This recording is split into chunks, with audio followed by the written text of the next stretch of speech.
सह्याद्रीच्या कुशीत घनदाट ढगांची गर्दी होती.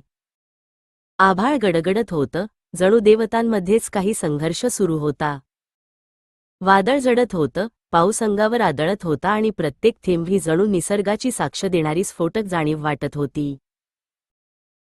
त्या वादळात 1657 सालच्या मे महिन्यात पुण्याच्या पुरंदर किल्ल्याच्या एका अंधाऱ्या खोलीत वेदनांनी विव्हळत होती एक माता सईबाई. तिचा श्वास खोल खोल चालला होता, कपाळावर घामाचे थेंब, ओठांवर एक प्रार्थना, हे देवा, तुझं लेकरं सुदृढ ठेव. बाहेर उभे होते शिवराय. त्यांच्या डोळ्यांत अधीरता नव्हती, पण काळजी होती. ते सिंह होते, पण त्या क्षणी ते एक पती होते, एक बाप होण्याच्या प्रतीक्षेत असलेला माणूस. ते दरवाज्याकडे पाहत राहिले. आतून येणाऱ्या आवाजांनी त्यांचं मन उलथंपालथ झालं होतं. आणि तो क्षण आला. आतून एक बाळाचा जोरदार रडण्याचा आवाज झाला, पण तो रडणं नव्हतं, तो एक गर्जनाच होता. जणू संपूर्ण सह्याद्री दणाणला.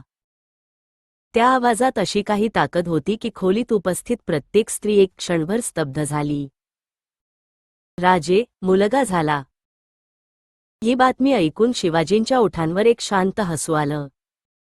त्यांनी आकाशाकडे पाहिलं आणि डोळे मिटले.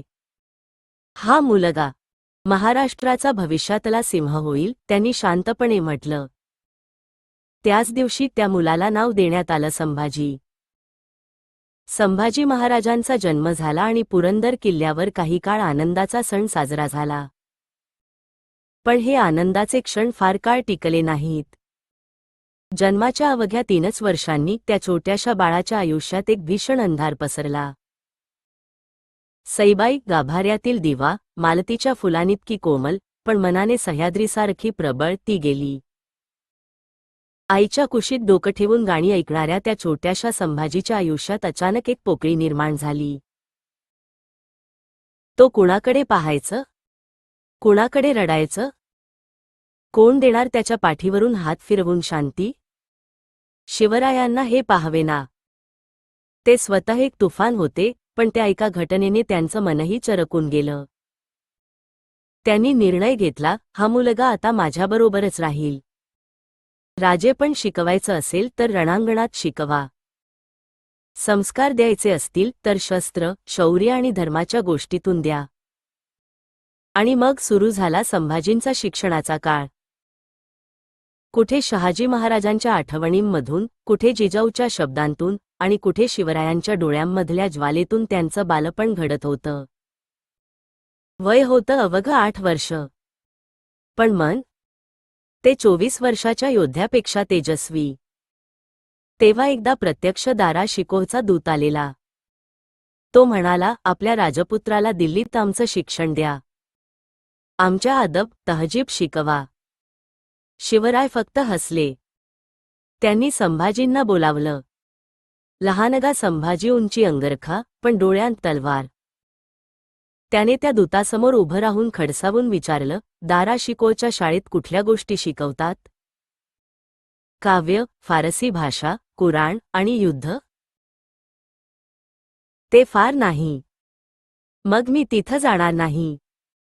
मला युद्ध पाहिजे. धर्म पाहिजे. अन्यायाविरुद्ध उभं राहणं पाहिजे. शिवरायांच्या चेहऱ्यावर एक शांत समाधान आलं. हा खरा वारस आहे माझा, त्यांनी म्हटलं. संभाजींचं शिक्षण फक्त शाळेत झालं नाही, ते रणांगणात घडलं. पन्हाळगड, किल्ले, राजगड, सिंहगड, प्रत्येक ठिकाणी त्यांची छाया होती. त्यांचं मन सतत काही ना काही शिकत होतं. कधी धर्मशास्त्र, कधी युद्धतंत्र, कधी भाषाशास्त्र, आणि हो, संभाजी महाराजांनी 14 भाषा आत्मसात केल्या होत्या. संस्कृत, मराठी, फारसी, इंग्रजी, पोर्तुगीज, आणि त्या सर्वांमधून ते कविता लिहायचे. बुधभूषण नावाचं ग्रंथ लिहिणारा राजा, आणि तो युद्धात तलवारही चालवतो. हे ऐकून परदेशी दूत थक्क होत. पण पुन्हा काळ आला. औरंगजेबचा धोका वाढत होता. तो नेहमीपेक्षा अधिक जहाल झाला होता. शिवरायांना वाटलं संभाजीला दिल्लीला दारा शिकोहच्या दरबारात पाठवावं, एका मोहिमेसाठी. हे धोका होतं. पण शिवरायांना स्वतःच्या पोरावर विश्वास होता. संभाजी गेले दिल्लीला. पण तिथं काहीतरी विचित्र घडलं. तेथील काही सरदारांनी संभाजींना थांबवून घेतलं. त्यांना बंदी केलं गेलं. एका खोलीत टाकलं गेलं. मुसलमान खानदानात वाढलेल्या पण हिंदूंचा आदर करणाऱ्या दाराशी कोहनी यासाठी माफी मागितली. पण त्या कैदेत संभाजींनी एक गोष्ट शिकली, स्वतंत्रता म्हणजे केवळ तलवार नव्हे, तर ती विचारांची आगसुद्धा असते. त्यांनी तिथून सुटका केली. वेश बदलून साधूच्या स्वरूपात जंगलातून वाट काढत आपल्या पित्यापर्यंत पोचले. शिवरायांच्या डोळ्यांतून आनंदाश्रू गळाले. माझा सिंह पुन्हा परतलाय. ही गर्जना रायगडावर घुमली. शिवराय आजारी पडले होते. त्यांचा चेहरा पूर्वीसारखा तेजस्वी नव्हता आणि त्यांचे शब्दही थोडे थकलेले वाटायचे. पण मन मात्र तितकंच धारदार होतं, कारण त्यांना माहीत होतं मराठा साम्राज्याचं भवितव्य एका वळणावर उभं आहे. रायगडाच्या राजमहालात तिन्ही सांजेला शांतता असायची, पण त्या शांततेआड एक अनामिक उदासी झाकलेली असायची. संभाजी महाराज त्यांच्या पित्याजवळ बसायचे. त्यांच्या डोळ्यांत काळजी नसायची, पण एक प्रश्न झुरत असायचा, राजे, मी तयार आहे का? शिवराय एकदा म्हणाले होते, संभाजी, राजा होणं म्हणजे केवळ हुकूम चालवणं नाही, लोकांच्या दुःखात उतरून त्यांना स्वतःहून वर काढणं, हे खरे राजपण. 1680 साल. वसंताच्या सुरुवातीला रायगडावर एक नीरव संध्याकाळ आली आणि त्याच रात्री राजांचे प्राण पंचमहाभूतांत विलीन झाले. पण त्यांच्या सिंहाचं काळीज जिवंत होतं. संभाजी. त्याच क्षणी रायगडच्या तोफांनी गगनात नवा सूर उडवला. एक युग संपलं आणि दुसरं सुरू झालं. रायगडाच्या सत्ताकक्षात संभाजी समोर उभे होते. डोक्यावर भगवा फेटा बांधलेला, हातात शिवरायांची तलवार आणि हृदयात प्रचंड वेदना.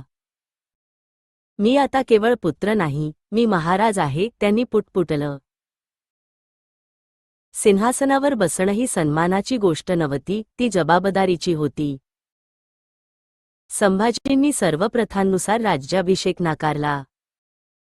कारण पित्याच्या जाण्यानंतर साजरा करायचा उत्सव त्यांना मान्य नव्हता.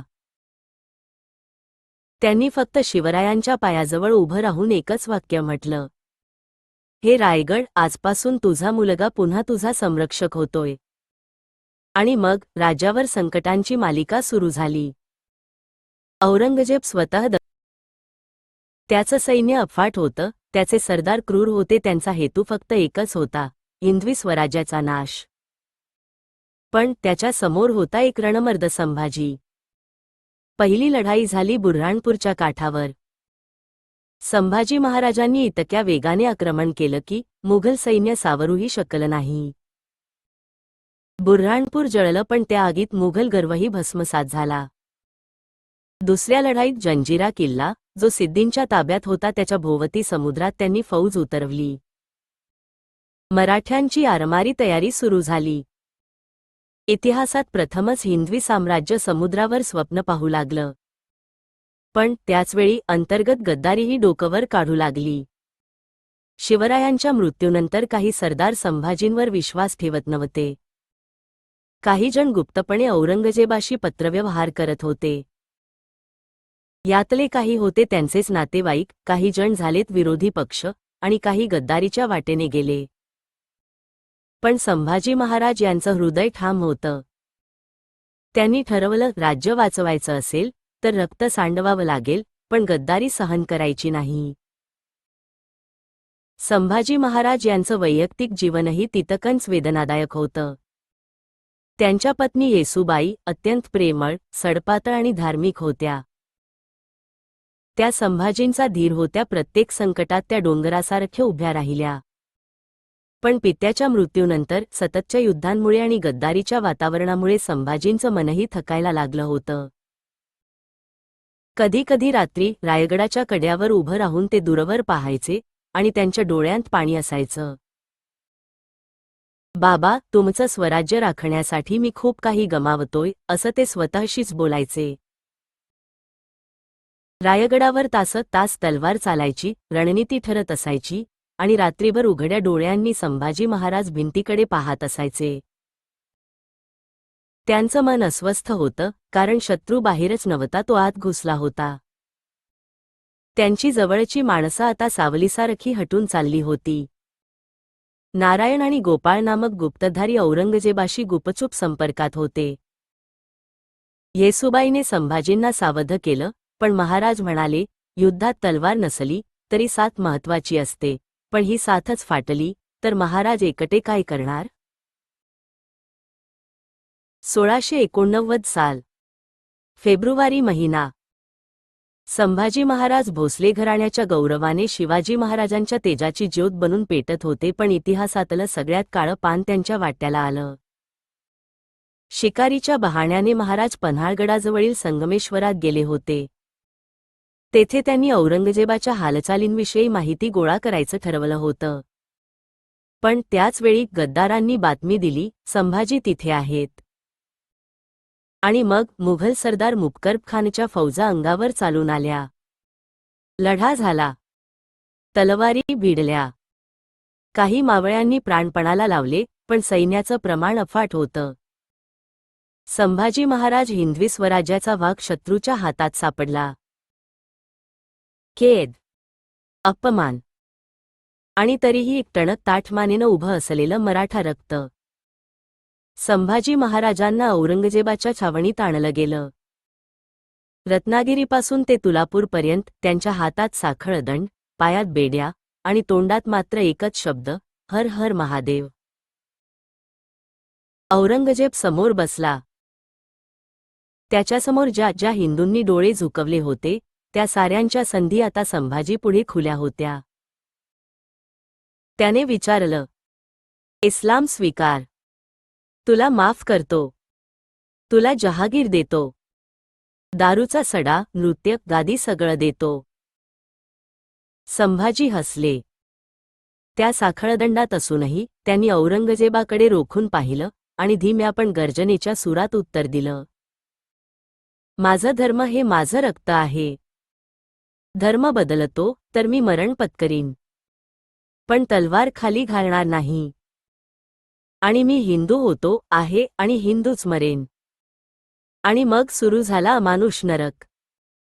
मुघलांनी त्यांना एक एक अवयवाने छाटलं. प्रत्येक वेळी ते फक्त हर हर महादेव म्हणत होते. त्यांच्या डोळ्यांसमोरून रक्त वाहत होतं, पण चेहरा तेजस्वी होता. जणू ते शिवरायांच्या पायाशी आपल्या देहाचा होम करत होते. त्यांच्या मित्र कवी कलशालाही कैद केलं गेलं.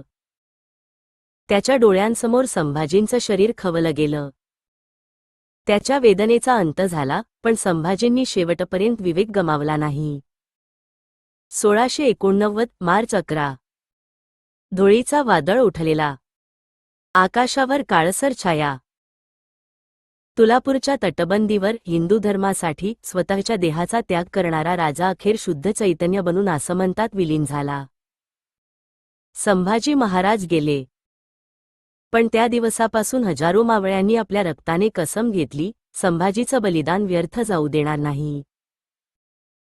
अशा या संभाजी महाराजांचं आयुष्य म्हणजे तलवारीची धार, वेदनेचं शिवधनुष्य आणि धर्माची अखंड ज्योत. त्यांच्या मृत्यूने औरंगजेब जिंकल्यासारखं वाटलं असेल, पण सत्य हे होतं की त्याच्याच राज्याचा अऱ्हास त्या क्षणाला सुरू झाला होता. संभाजींनी फक्त स्वराज्य वाचवले नाही, तर आपल्या देहाच्या कणाकणातून हिंदवी स्वाभिमानाचं शौर्य उभं केलं.